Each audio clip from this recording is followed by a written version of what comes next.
जय श्री महाकाल। महादेव दरबार में आपका हार्दिक स्वागत है। आज हम लोग वास्तुशास्त्र की क्लास का आज पहला एपिसोड है।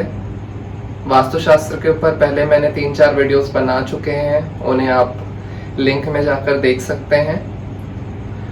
हमारा उद्देश्य ये है कि वास्तु के बारे में हर कोई जाने समझे। कहीं ना कहीं सारे लोग वास्तुशास्त्र और वास्तु दोष उनका प्रभाव उनके जीवन में आता है, चाहे वो वास्तु को माने या ना माने। बहुत सारे लोगों ने वास्तु के बारे में थोड़ी बहुत कुछ चीजों को सुना है, समझा है, उस आधार पे वो लोग उस चीजों को फॉलो करने की कोशिश करते हैं, पर उसके बाद भी बहुत सारी चीजें मेजर मिसिंग रह जाती है, जिसके बारे में हम लोग इस वास्तु क्लास में चर्चा करेंगे। मेरा प्रयास रहेगा कि बहुत ही सरल शब्दों में, सरल तरीके से, एकदम शुरुआत से मैं आप लोगों को वास्तु सिखाऊं। वास्तु शास्त्र है क्या?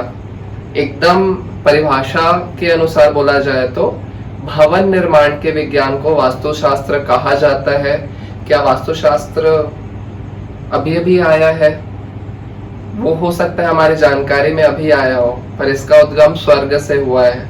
ब्रह्मा जी के मुख से वास्तुशास्त्र निकला और ब्रह्मा जी के द्वारा ये विश्वकर्मा भगवान को दिया गया। शिव पुराण में भी वास्तुशास्त्र का वर्णन आता है। जब महादेव के लिए रावण को सोने का महल बनाना था, तो उन्होंने विश्वकर्मा भगवान के साथ में मिलकर वास्तु आधारित उस सोने की लंका का निर्माण किया था।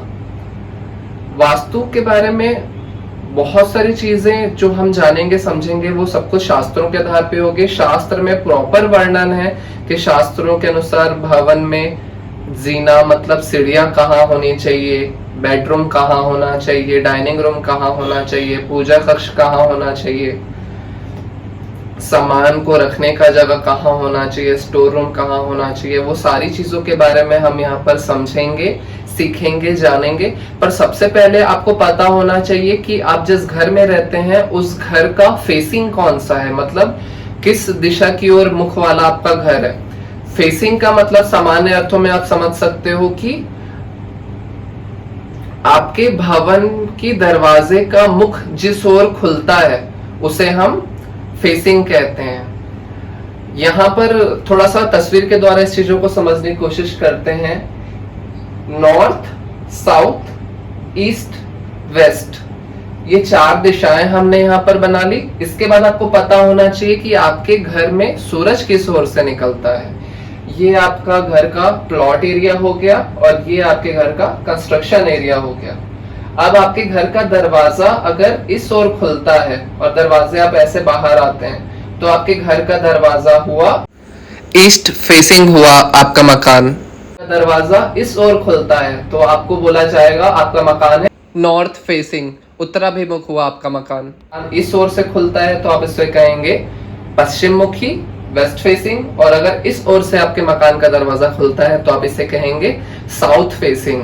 तो आपको क्या करना है, सबसे पहले अपने घर के देखना है कि सूरज किस ओर से निकलता है, उसके आधार पे आपको अपने घर के डायरेक्शन को समझना है।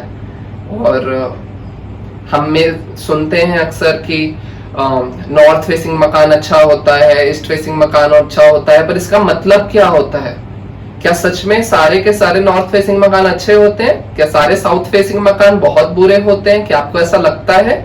इसके बारे में और हम विस्तार से अगले वीडियो में आपसे जानकारी साझा करेंगे। तब तक के लिए जय श्री महाकाल।